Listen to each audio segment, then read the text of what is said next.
Ya, sampah plastik ini menjadi ancaman nyata bersama yang merusak lingkungan. Setiap tahunnya kota-kota di dunia menyumbang 1,3 miliar ton per tahun untuk mencemari lingkungannya. Seperti apa faktanya? Eko Frima Andani akan mengulasnya untuk Anda. Silahkan, Eko.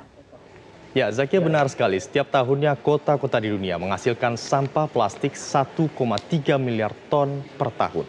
Bank Dunia memprediksi jumlah ini akan bertambah menjadi 2,2 miliar ton pada tahun 2025. Jutaan ton sampah plastik mencemari lautan setiap tahunnya. Dampaknya, selain mencemari lingkungan, sampah plastik juga menyebabkan kerugian sekitar 13 miliar dolar setiap tahun.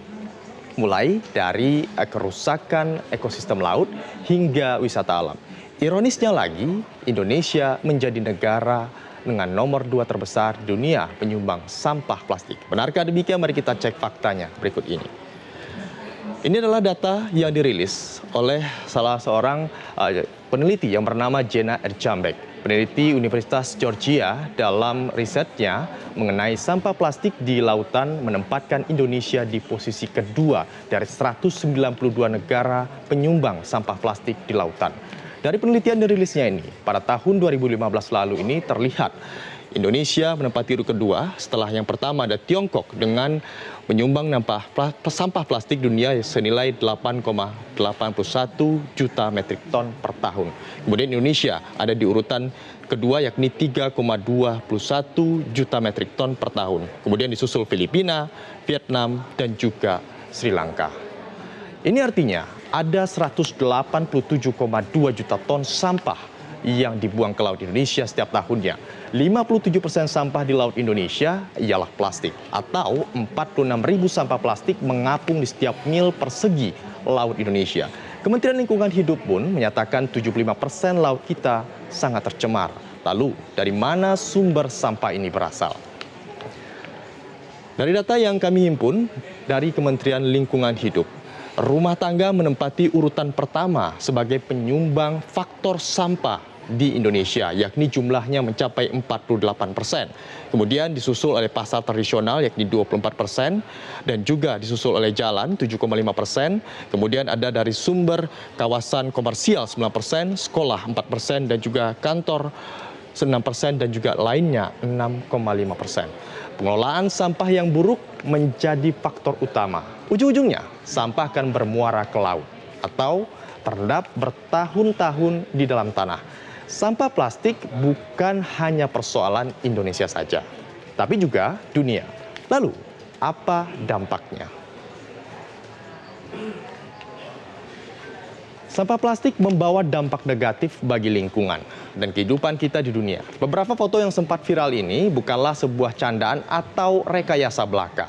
Bagaimana 13 ikan paus ditemukan mati terdampar pada tahun 2016 di sejumlah pesisir pantai di Eropa. Bahkan yang lebih ironisnya lagi, ada jaring ikan sepanjang 15 meter yang tersangkut di perut ikan. Kura-kura yang berubah bentuk karena terjerat plastik sejak kecil. Anjing laut yang kepalanya tertutup kaleng plastik hingga menyebabkan kesulitan untuk makan.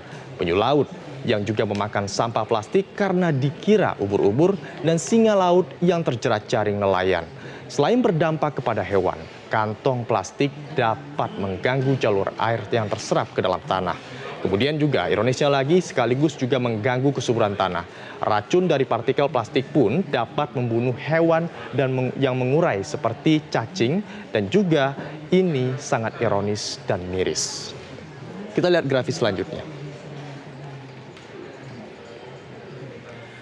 Ya, data yang dikeluarkan oleh Kementerian Lingkungan Hidup ini menyebutkan 75% laut Indonesia sangat tercemar. Diperkirakan ada 53 juta puntung rokok dibuang ke laut dan 13,5 juta tertutup botol ada di lautan kita. Kemudian lain, 10,1 juta produk plastik seperti gelas, piring, sendok, disusul botol plastik kaleng minuman dan sedotan dibuang ke laut. Dampaknya apa? 267 spesies terjerat mati karena sampah.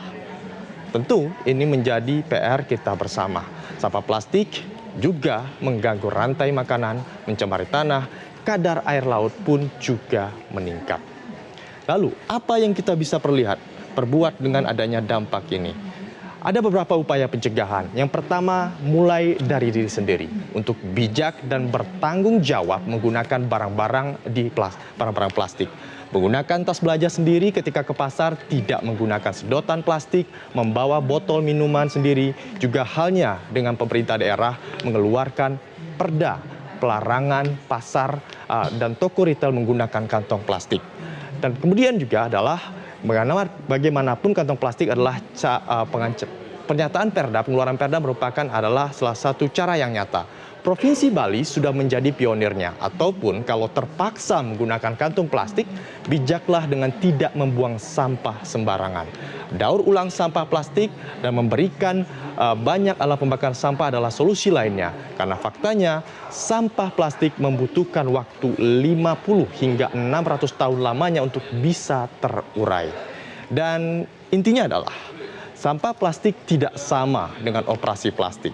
Jika operasi plastik yang buruk bisa terlihat bagus, tapi sampah plastik yang terlihat bagus nyatanya membawa dampak buruk mulai untuk lingkungan kita.